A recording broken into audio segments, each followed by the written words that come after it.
उन्नाव को अपनी मिट्टी पर गर्व है।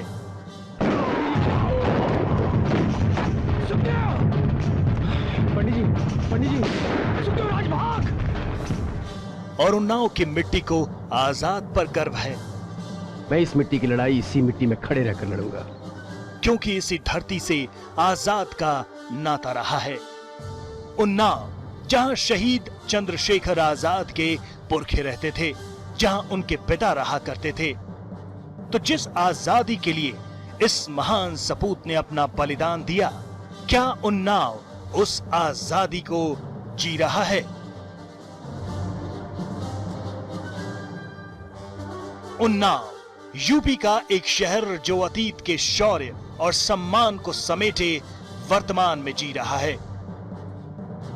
लेकिन उन्नाव की सड़कों, गलियों, बस्तियों और चेहरों पर ढेरों सवाल हैं। ये सवाल सरकार से भी हैं, ये सवाल जनप्रतिनिधियों से हैं, ये सवाल सिस्टम से है और ये सवाल खुद से भी है कि आज उन्नाव देश की प्रगति के सफर में कहां खड़ा है। तो इन्हीं सवालों को जानने, टटोलने ईटीवी की टीम आज उन्नाव में है। आज जनता भी है, नेता भी हैं, सवाल भी हैं, मामले में जीरो है सबके सब, जवाब भी है। और आगरा एक्सप्रेस वे आज है हम उन्नाव की धरती पर और आप देख रहे हैं द स्टेट स्पीक्स। नमस्कार, मैं अमित गंजू, ईटीवी के इस खास कार्यक्रम द स्टेट स्पीक में आपका स्वागत है। इस वक्त हम उन्नाव में हैं, जो कलम और तलवार की धरती कही जाती है। यहाँ के क्या मुद्दे हैं, इसको जानने का हम प्रयास करेंगे। यहाँ तमाम लोग बैठे हैं जिनके हम नब्ज को भी टटोलेंगे और ये जानने का भी प्रयास करेंगे कि यहाँ की समस्याएं क्या हैं। इसी कड़ी में हमारे साथ बीजेपी, सपा, बसपा और कांग्रेस के लीडर्स मौजूद हैं। आइए पहले शुरुआत करते हैं इन लोगों के परिचय से। हमारे ठीक सामने इस वक्त देख रहे हैं कांग्रेस के यहाँ के कैंडिडेट हैं जो कांग्रेस को रिप्रेजेंट करेंगे, कांग्रेस पार्टी को रिप्रेजेंट करेंगे। उसके ठीक बगल में बहुजन समाज पार्टी से हैं। उसके अगर हम आगे चलें तो समाजवादी पार्टी के धर्मेंद्र सिंह हैं और उसके आगे चलें तो भारतीय जनता पार्टी के को रिप्रेजेंट करने वाले यहाँ मौजूद हैं। यानी कुल मिला के लोगों के सवालों और लोगों की अगर कोई ग्रीवेंसेस हैं उसको निश्चित तौर पर कैसे हल किया जाए, क्या चीज़ें, इन पे भी चर्चा होगी। तो शुरू करते हैं अपना ये कार्यक्रम। चलिए हम लोग शुरुआत करते हैं भारतीय जनता पार्टी से, जिनकी केंद्र में सरकार है और जिनकी सरकार को 2 वर्ष से ज़्यादा समय हो गया। इन्हीं से जानते हैं, सर आप किन मुद्दों को लेकर 2017 के चुनाव में जनता के बीच जाएंगे? 2017 में उत्तर प्रदेश में व्याप्त गुंडाराज, माफियावाद और जो महिलाएं अपने को सुरक्षित समझ रही हैं, विकास शून्य पड़ा है, इन सभी मुद्दों को लेकर हम गांव की चौखट पर जाने वाले हैं। इन 2 वर्षों में लेदर इंडस्ट्रीज जो सिक पड़ती जा रही है, उसके लिए केंद्र सरकार ने क्या किया? केंद्र सरकार का वास्तव में अभी ये महत्वपूर्ण मुद्दा नहीं है, क्योंकि ये प्रदेश से गवर्न हो रहा है और प्रदेश सरकार ही इसको संरक्षण दे रही है, खास करके उन्नाव में। चलिए हम समाजवादी पार्टी के नेता के पास चलते हैं, जिनकी अपनी सरकार है और जिनकी सरकार का अगर कहा जाए 4.5 साल का कार्यकाल लगभग पूरा हो चुका है। इन्हीं जानते हैं सर, अब क्या आपकी ऐसे अगर हम उपलब्धियां बताएं तो क्या आप जनता के बीच बताना चाहेंगे और खासकर उन्नाव की जनता को बताना चाहेंगे कि उन्नाव में ऐसा हुआ और आगे भी हमें मौका दिया जाए? उन्नाव में सबसे बड़ा परिवर्तन आपको दिखेगा कि जो 4 लेन की स्थापना यहाँ पर की गई, तमाम जगह पर हाईवे जब खाली कराए जाते हैं उन पर तमाम विवाद होते हैं। यहाँ कमर्शियल प्लेसेस पर 4 लेन का निर्माण जो कराया गया उन्नाव से लेकर गंगा घाट तक, यह एक ऐतिहासिक काम है। माननीय मुख्यमंत्री जी ने जिस तरीके से यूपी SIDC के कोलैबोरेशन से जिस तरीके से ट्रांस गंगा सिटी की स्थापना की, वह भी अपने में अद्वितीय है। और आगरा एक्सप्रेस वे जो उन्नाव को होकर निकला, उसने उन्नाव की दिशा और दशा को बदलने का काम किया है। यहाँ पर नवीन मंडी स्थल आगरा एक्सप्रेसवे के बगल में बन रही है। आपकी फिल्म सिटी की स्थापना भी हमारे उन्नाव जनपद में हो रही है और उन्नाव जनपद में लेदर क्लस्टर को बढ़ावा, भी लेदर की आप बात कर रहे थे, लेदर क्लस्टर को बढ़ावा देने के लिए हरदोई और उन्नाव को माननीय मुख्यमंत्री जी ने चुना है। इनको चिन्हित करके इनकी जगह पर इनको आगे काम करने का काम किया जा रहा है। इंटरनेशनल साइकिल ट्रैक बनने जा रहा है। हमारे यहाँ श्रमिक सबसे ज़्यादा है और दुर्घटनाएं होती थी, उनके लिए अलग से साइकिल ट्रैक तक की स्थापना की गई। इन मुद्दों पर हम चुनाव लड़ेंगे। मैं आप पे फिर आता हूं, क्योंकि इनका कहना है कि उन्नाव में विकास की गंगा बही है। चलिए हम लोग बात करते हैं बहुजन समाज पार्टी से। बीएसपी किन मुद्दों को लेकर अब जनता के बीच जाएगी, क्योंकि 2012 से लेके 17 तक 5 साल तक अज्ञातवास कहा जाए तो गलत नहीं होगा। कैसे आप क्या किस मुद्दों में? अज्ञातवास नहीं, समय समय पर बहन जी आप लोगों के बीच में उपलब्ध रहीं। सबसे बड़ा मुद्दा जो आपने कहा वो है लॉ एंड ऑर्डर का। बसपा जो सबके बीच में आना चाहती है, लॉ एंड ऑर्डर, सर्वजन हिताय सर्वजन सुखाय, ऐसे मुद्दे जिनको लेके उन्होंने भयमुक्त समाज का और भयमुक्त सरकार पिछले पंचवर्षीय उसमें उन्होंने दिया, जिसको आप लोगों ने पूरी तरीके से देखा होगा। उनके शासनकाल में ना ही कोई आपके बीच में दंगा हुआ, जो आप इस बीच में देख रहे होंगे, इस सरकार में बने हुए 5 सालों के बीच में अनगिनत दंगे हो चुके हैं।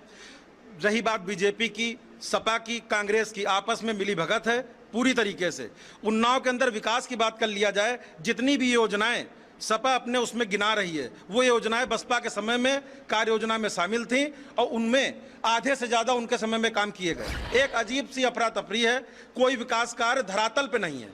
बीजेपी को उठा के देख लीजिए, जैसे लेदर की आपने बहुत बड़ी बात करी, लेदर का इतनी बड़ी इंडस्ट्री होने के बावजूद उन्नाव, नाम सिर्फ कानपुर का है लेकिन उन्नाव इंडस्ट्री सबसे बड़ी है और लेदर के लिए कोई भी विकास नहीं हो रहा है। चलिए हम आप पे भी वापस लौटेंगे, क्योंकि आप पे भी लौटेंगे। हम उस कांग्रेस पर चलते हैं जो आईसीयू में इस समय, जो कांग्रेस आईसीयू में उसमें ऑक्सीजन देने का काम किया। उनको अभी प्रदेश अध्यक्ष, जिस तरह एक बैकवर्ड उत्तर प्रदेश में बैकवर्ड कार्ड खेला जा रहा है, चाहे वो बीजेपी का हो, चाहे वो बसपा का हो और चाहे वो कांग्रेस का हो, तो कांग्रेस ने भी अब एक बैकवर्ड कार्ड खेला स्टेट में। तो ये जो आईसीयू में पड़ी कांग्रेस को वापस निकाल के वार्ड में कैसे लाएंगे आप? कांग्रेस पार्टी जात पर और धर्म पर विश्वास नहीं करती है। कांग्रेस पार्टी सभी जातियों धर्मों को साथ लेके चलती है और सभी धर्मों और जातियों पर विश्वास करती है और वो के साथ हमारे साथ हैं वो। और हम इस चुनाव को 27 साल यूपी बेहाल के नारे के साथ चुनाव लड़ेंगे। इस 27 साल में उत्तर प्रदेश में भारतीय जनता पार्टी की भी सरकार रही, समाजवादी पार्टी की भी सरकार रही और बहुजन समाज पार्टी की भी सरकार रही। इनके कारनामों को हम लेकर जनता के बीच में जाएंगे और आज जनता इन तीनों पार्टियों के कारनामों को समझ चुकी है और वो कांग्रेस को लाएगी और कांग्रेस की सरकार इस प्रदेश में बनेगी।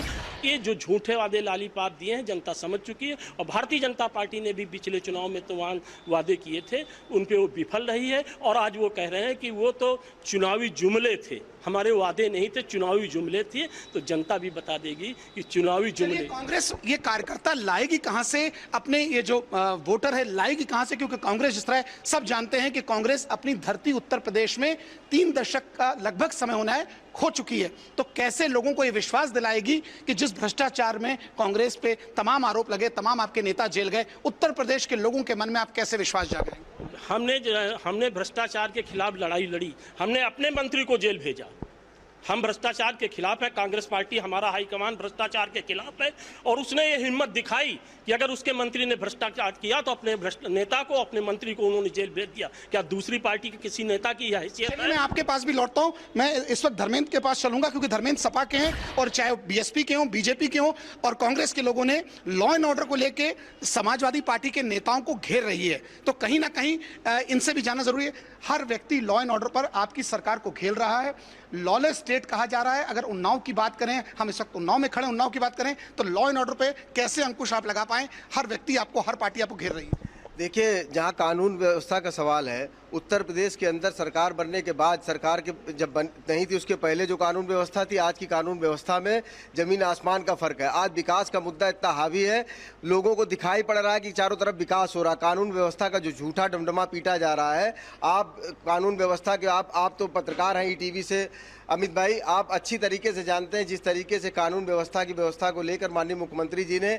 चाहे वो महिलाओं के प्रति हो, चाहे नौजवानों के प्रति हो, और रोड पर जिस तरीके की घटनाएं होती हैं उनके प्रति सजगता के साथ, और पुलिस को जिस तरीके से आधुनिक पुलिस करने का जो काम उत्तर प्रदेश के यशस्वी मुख्यमंत्री कर रहे हैं, वह कानून व्यवस्था को सुधार करने का एक हिस्सा है। हम आपसे छोड़ के उन जनता के बीच चलते हैं, उन वोटरों के बीच चलते हैं जिनसे सरकार बनती है, उस जनमानस जिससे सरकार बनती है। हम चलिए किसी एक के पास चलते हैं। सर, उन्नाव में क्या प्रमुख मुद्दे हैं और क्या प्रमुख मुद्दे हैं? आप मेरी बात को सुने। क्या प्रमुख मुद्दे हैं, क्या चीज़ें ऐसी हैं जो उन्नाव में अभी तक नहीं हो पाई? नहीं, बिल्कुल बताना चाहूँगा, क्योंकि सबसे पहले मैं भाजपा के यहाँ पे जो प्रतिनिधि हैं उनकी एक वादा खिलाफी याद दिलाना चाहते हैं। उनके सांसद ने चुनाव के पहले कहा था कि यहाँ पर जैसे ही हम सरकार में आएंगे, जैसे ही हमको मिलेगी सत्ता, तो हम यहाँ पर स्लाटर हाउसों को बंद कर देंगे, बूचड़खानों को बंद कर देंगे। जबकि हालात ये है कि पहले 5 थे, आज की डेट में 8 हो गए हैं। तो क्या ये जो 3 बढ़ गए हैं बंद होने की बजाय, जो 3 बढ़ गए कि आपसी में कौन सा गठजोड़ है, ये हम सुनना चाहते हैं। दूसरी बात एक चीज़ और है कि अभी हमारे भाई ने कहा कहा कि ये अभी इंडस्ट्रियल पोल्यूशन का मुद्दा बहुत गंभीर नहीं है, तो क्या ये नमामि गंगे योजना जो इनकी महत्वाकांक्षी योजना है, जो इंडस्ट्रियल पोल्यूशन को जिसमें अहम रोल है, क्या वो अपना मुद्दा छोड़ चुके हैं नमामि गंगे योजना का? ये हम क्वेश्चन पूछना चाहते हैं। चलिए, ये आपका रहा। मैं चलिए आपके पास आना चाहता हूं। सर, आप ये बताएं, उन्नाव की मेन समस्या क्या है? क्या ऐसी चीज अगर आपके जहन में रखी जाए कि इस सरकार में क्या वो चीजें पूरी हुई या नहीं? देखिए, आज की तारीख में सब लोग डेवलपमेंट की बात करते हैं कि चाहे वो समाजवादी पार्टी हो, चाहे वो भाजपा हो, चाहे वो बसपा हो, लेकिन अभी तक आज भी उन्नाव में इंटीरियर्स में निकल जाइए तो आप रोड के नाम के कुछ नहीं मिलेगा, आपको मिट्टी ही मिलेगी, टूटी हुई रोडें मिलेंगी। आज की डेट में युवाओं के लिए यहाँ पर एक भी स्टेडियम नहीं है जहाँ बच्चे खेल सकें या कुछ अच्छा काम कर सकें। तो मैं आपसे ये कहना चाहूँगा कि आज की डेट में जो डेवलपमेंट की बात करते हैं वो डेवलपमेंट मामले में ज़ीरो है सबके सब। डेवलपमेंट में जीरो है। चलिए हम इसी कड़ी में इनसे बात करते हैं, इनसे जानना चाहेंगे। सर, ये बताइए, उन्नाव में क्या चीज़ें, क्योंकि ये देखिए हज़रत मोहानी की धरती है, ये चंद्रशेखर आज़ाद की धरती है, यहाँ बड़े बड़े वीर हुए, क्या उनको लेके कभी कुछ यहाँ डेवलपमेंट्स हुए, उनके स्टैचूज़ को लेके, उनके समाधियों को लेके या स्मारकों को लेकर? देखिए, ये जो ऐतिहासिक लोग हुए हैं उनके नाम को तो यहाँ कैश कराया गया अपने ढंग से, हो रहा लगातार, लेकिन उनके विचारों को कहीं पर धरातल पर नहीं लाया गया। पहली बात ये छोड़िए, उन्नाव किसानों का जिला है, यहाँ पर जो सिंचाई की भयावह पोजीशन है, खेती नष्ट हो रही लोगों की, जिस तरीके से उनकी ज़मीनों को डेवलपमेंट के नाम पर हड़पा जा रहा है, सही कंपनसेशन नहीं दिया जा रहा है, किसानों को बिल्कुल बेरोजगार किया जा रहा है, ये एक बहुत भयावह समस्या है। पूरे उन्नाव शहर को खोद के रखा है डेवलपमेंट के नाम पर, यहाँ भी खुदा है, वहाँ भी खुदा है, जहाँ नहीं खुदा है वहाँ कल खुदेगा, ये पोजीशन है यहाँ की। तो ये जो डेवलपमेंट के नाम पर, और यहाँ के जो सांसद हैं, जो डीएम हैं, जो और अधिकारी जिन्होंने गाँवों को गोद लिया था, उन गांवों की पोजीशन बहुत खराब है। मैं आपके पास भी आता हूं। सर, यहाँ उन्नाव के अगर हम बात की जाए, यहाँ की मुख्य समस्याएं क्या हैं और क्या उनका इन 4.5 वर्षों में निस्तारण हुआ या नहीं, या क्या चीजें आपके हिसाब से भी और ऐसी हैं जो उन्नाव को नया शेप दे सके? ऐसा है, उन्नाव के अंदर, बल्कि उन्नाव जनपद के अंदर जो सबसे बड़ी समस्या है, बिजली की समस्या है। उन्नाव के अंदर 2 नगर पालिका परिषद आती है, जिसमें उन्नाव नगर पालिका, जहाँ पर हम लोग ये कार्यक्रम कर रहे हैं, वो आता है। आज अभी जरा सी बारिश आपके सामने हो गई है और उन्नाव नगर पालिका के अंदर 10 साल से भाजपा का चेयरमैन है। अभी 5 मिनट की बारिश के अंदर आप उन्नाव शहर के अंदर निकास नहीं करते, ड्रेनेज व्यवस्था कोई भी नहीं है, शहर के लोग हताहत हैं। रही बात समाजवादी पार्टी की, वो भी सत्ता में है लेकिन किसी भी तरह का कोई निराकरण करने में पूरी तरह से असक्षम है।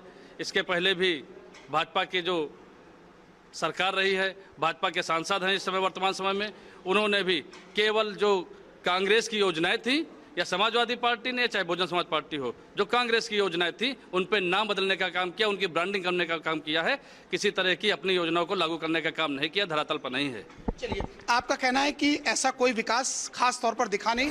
सर, ये बताइए कि उन्नाव लखनऊ और कानपुर के बीच में है, इंडस्ट्रीज का भी एक्सपेंशन हो रहा है, क्या ऐसी चीज़ें अभी और हैं जो आपको लगता है अधूरी हैं, या क्या चीज़ें ऐसी हैं जो नहीं हो पाई अभी? कि आपने अभी बात की कि आज़ाद की धरती है, ये निराला की धरती है, ये हज़रत मोहानी की धरती है, और एक कांग्रेस पार्टी की देन थी कि उनके ऐतिहासिक स्थलों को कांग्रेस पार्टी ने पर्यटन मानचित्र में लाने का काम किया। यहाँ पर रेल लाइनें जो सफ़ीपुर और बांगरमोर, सफ़ीपुर और पूर्वा और भगवान नगर के क्षेत्र थे, उन जहाँ पर रेल लाइनें नहीं जा सकती थी, वहाँ को रेल लाइन को रेल बजट में शामिल करने का कांग्रेस पार्टी ने काम किया। और इस तरह के कई ऐसे काम थे जिनको आज ये नेशनल हाईवे आप देख रहे हैं, जिस जगह पर आपका कार्यक्रम हो रहा है उसका ठीक सामने से आप देख रहे हैं सड़क जा रही है, इसको नेशनल हाईवे का दर्जा देने का काम किया। लेकिन आज आधे से ज्यादा कार्यकाल मोदी सरकार का गुजर गया है। मैं पूछना चाहता हूं भारतीय जनता पार्टी के नुमाइंदों से कि जो नर्सिंग ट्रेनिंग इंस्टीट्यूट कांग्रेस ने दिया तो उसकी क्या स्थिति है आज, जो नेशनल हाईवे उन्नाव को कांग्रेस ने दिया उसकी क्या स्थिति है आज, जो 5-5, 6-6 पर्यटन स्थल उन्नाव के लिए कांग्रेस ने घोषित किए थे उनकी क्या स्थिति है, जो रेल लाइनें कांग्रेस ने बिछाने के लिए बजट में प्रस्ताव किया था उनकी आज उन्नाव में क्या स्थिति है? आपका कहना है कि जो स्ट्रक्चर जो अभी तक दिख रहा है वो कांग्रेस की देन है। चलिए, हम इनसे जानना चाहते हैं कि ये बताइए कि आपके उन्नाव जनपद में यदि विकास की बात करें तो कितना विकास एक आम आदमी के नजरिए से हुआ है, और अब 2017 का चुनाव सर पे है, तो क्या मुद्दे आपके शहर के हैं, आपकी विधानसभा के हैं? उन्नाव जनपद में, जिसको उन्नाव को मिनी इटावा कहते हैं, जहाँ सपा के 5 विधायक हैं, वो वहाँ पर इस पानी की बहुत बड़ी दिक्कत है, फ्लोराइड युक्त पानी है। मेन चीज़ ये पानी की समस्या यहाँ खत्म होनी चाहिए। चलिए, पानी की समस्या है, हम समाजवादी पार्टी के नेता के पास ही चलते हैं, क्योंकि प्रदेश में इनकी सरकार है।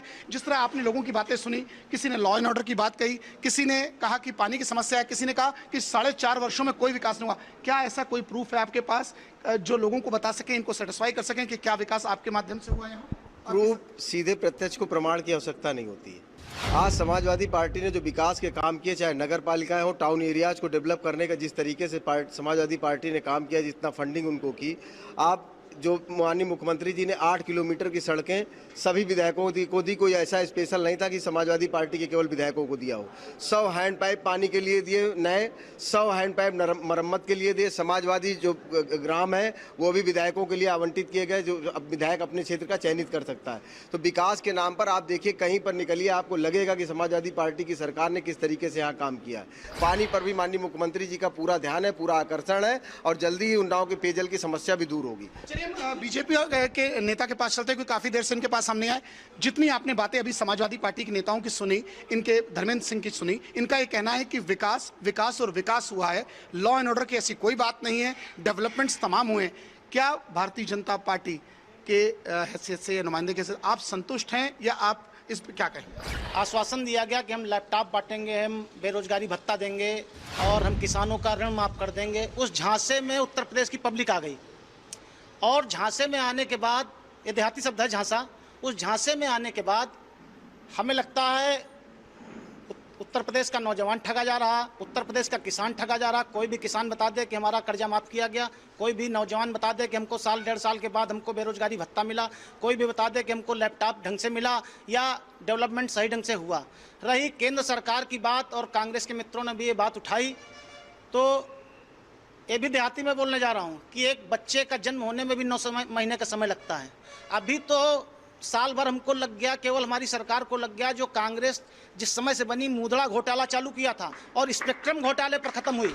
अभी उनको कहा है कि गुंडों का राज था, उससे त्रस्त, भ्रष्टाचार से त्रस्त होके लोगों ने भ्रष्टाचार, चलिए भ्रष्टाचार, मैं आपकी बात को अपनी बात को सुनिश्चित कर रहे हैं, भ्रष्टाचार की बात कर रहे हैं, तो भ्रष्टाचार आप में सरकार में था और आप दावा कर रहे हैं कि भ्रष्टाचार नहीं था, उससे तंग होकर सपा को जिताया गया, और अब कैसे लोगों का विश्वास आप जीतेंगे? सिर्फ लालीपाप जनता के बीच में देके लैपटॉप बांटा जाएगा, ये योजना दी जाएगी, लोगों को बेरोजगारी भत्ता दिया जाएगा, इसलिए नौजवान हमारा भटक गया। कोई भ्रष्टाचार यदि आपकी नज़र में आया हो या किसी की नज़र में आया हो, आप मीडिया में है, सक्षम है, तो आपने उजागर किया होगा। कोई भी भ्रष्टाचार आपके उसमें हो तो आप बताएं। दूसरी बात मैं कहना चाहूँगा, इन्होंने कहा भी 9 महीने किसी बच्चे को पैदा होने में लगते हैं। आपने भी लालीपाप दे के जनता के बीच में सरकार बनाई है कि हर के खाते में 15 लाख रुपए आएंगे, हर किसी को हम बेरोजगार को रोजगार देंगे। जो 15 लाख रुपए खाते के इंतजार में आज तक हमारे सभी साथी, सभी नौजवानों ने इनको जिस लालीपाप में आके वोट दिया, जिसके कारण उन्होंने सरकार बनाया, क्या ये बताना चाहेंगे आज तक किसको इन्होंने रोजगार दिया?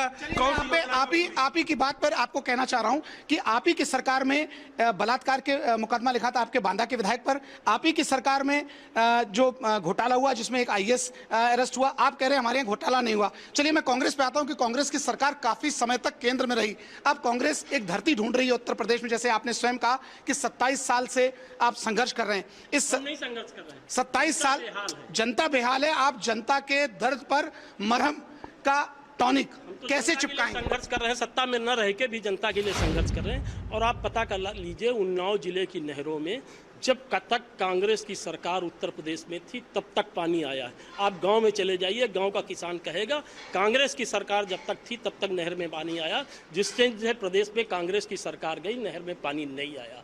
और हमारी प्रदेश सरकार कहती है हमने सिंचाई माफ कर दी, मुफ्त सिंचाई मुफ्त दवाई की बात करती है, नहर में पानी ही नहीं है तो मुफ्त क्या? हम तो ये कहते हैं, जनता तो कहती है, किसान ये कहती है कि आप हम जनता पर चलते हैं, वो ज्यादा बताएगी कि नहर में पानी।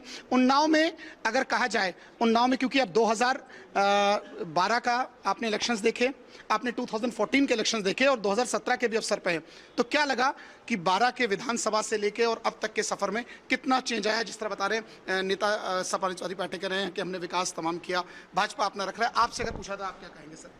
विकास के नाम पर पूरे शहर की छीछल इधर कर दी गई, राजमार्ग को खोद के पूरा डाल दिया आपने, आपके पास कोई प्लानिंग नहीं है। आपने जहाँ चाहा बुलडोजर चलवाया, बिल्डिंगें गिरवाई आपने, उसके बाद आज 2-2 महीने हो गए हैं, आदमी चोट खा रहे हैं, गिर रहे हैं, नौजवानों के खस्ता हाल है, ये आपका कहना है। हम आपके पास चलें, पहले तो आप नाम बताएं, क्या नाम? फैज हसन। फैज साहब, ये बताइए, मुसलमानों को कार्ड की तरह यूज किया जाता है चुनाव आते ही, और बाद में वो कार्ड को जेब में रख दिया जाता है, क्या आप इस बात से सहमत हैं या नहीं? बिल्कुल सहमत हूँ। समाजवादी पार्टी जब सत्ता में आ रही थी, उसने वादा किया था मुसलमानों के लिए कि हम रिजर्वेशन देंगे। आज तक उस रिजर्वेशन का कुछ नहीं हुआ। मैं जानना चाहता हूँ, समाजवादी पार्टी हमारी उन्नाव में सबसे खराब व्यवस्था शिक्षा की है। उन्नाव जनपद में एक विद्यालय है जो सारे पाठ्यक्रम पढ़ाए जाते हैं, वो है DSN कॉलेज। सिर्फ एक विद्यालय है, बाकी कोई भी विद्यालय, इतनी 27 साल हो गए, एक भी विद्यालय उन्नाव में नहीं खुला जहाँ सारे पाठ्यक्रम पढ़ाए जाते हों। मैं इन सभी महानुभावों से जानना चाहता हूँ, सभी पार्टियों से, कि शिक्षा की व्यवस्था में क्या किया। व्यवस्था खराब है, इनका ये मानना है। चलिए, ये कहा जाता है कि युवा जिसके साथ रहे उसकी तकदीर और तस्वीर बदलता है। उसी कड़ी में हम एक युवा से हमारे साथ बैठे हैं, वोटर भी हैं, उन्हीं से जानते हैं। सर, अगर हम उन्नाव की बात करें, उन्नाव के नब्ज की बात करें, तो 17 का चुनाव अब ज्यादा दूर नहीं है। किस रूप में आप इसे चुनाव देख रहे हो? क्या ऐसी चीजें आपके जहन में हैं कि उन्नाव में ऐसी चीजें होनी चाहिए? सबसे पहले तो मैं आपका धन्यवाद कहना चाहूँगा कि आप यहाँ आए, और दूसरा, आप बात कह रहे हैं कि कौन क्या काम करेगा। जितने इलेक्टेड प्रतिनिधि हैं पहले वही यहाँ पे रहें तो वही हम लोगों के लिए बहुत कुछ हो जाएगा। हमारा जो प्रतिनिधि है वो सूक्ष्मदर्शी से भी हम देखें तो मिल ही नहीं रहा। वो कहीं जा रहा है, कहीं सभाएं कर रहा है, और कोई काम से उसका सरोकार नहीं। दूसरी सबसे बड़ी बुनियादी समस्या पानी की है। पानी सबसे ज़्यादा ज़रूरी चीज़ है, और उसमें आर्सेनिक जिस हिसाब से मिल रहा है, वो लगातार समस्या का विषय बना हुआ है। कई बच्चे कुपोषण के शिकार हो गए हैं, बड़ी समस्या है। कुपोषण के शिकार हैं, ये भी युवाओं का कहना था। तो कहीं ना कहीं एक हमारे साथ और जागरूक वोटर, उनसे बात करते हैं। कम शब्द में बताइएगा कि 17 के चुनाव में क्या ऐसी चीजें आपके जहन में हैं जो आप चाहेंगे जिसका तस्वीर, जिसका स्वरूप बदले? गुंडागर्दी और भ्रष्टाचार के खिलाफ हम 17 में चुनाव लड़ने जा रहे हैं। अभी समाजवादी पार्टी की जो सरकार है, अभी माननीय मुख्यमंत्री जी ने थोड़े दिन पहले कहा था कि अब लाइन ऑर्डर हम संभालेंगे। मैं, वो बड़े हैं, मुख्यमंत्री जी हैं, उनसे पूछना चाहता हूं आपके माध्यम से, क्या इसके पहले लाइन एंड ऑर्डर कौन संभाल रहा था? अभी मुख्यमंत्री जी ने 4 दिन पहले कहा है लॉ एंड ऑर्डर को लेकर। देखिए, चर्चाओं का कोई अंत नहीं, क्योंकि राजनीतिक चर्चाओं की यदि बात करें तो इसका एक्सटेंशन जितना चाहो आप खींच सकता है। जैसा कि आज के इस एपिसोड में ये तमाम चीजें उभर के सामने आई, लोगों ने अपनी बात रही, नेताओं ने अपना तर्क रखा, लेकिन ये तो 2017 में जब चुनाव होंगे तो निश्चित तौर पर वोटर का रुख सामने दिखेगा। आज के हमारे कार्यक्रम में मुझे इजाजत दें। हमारी टीम की तरफ से आप सभी का धन्यवाद।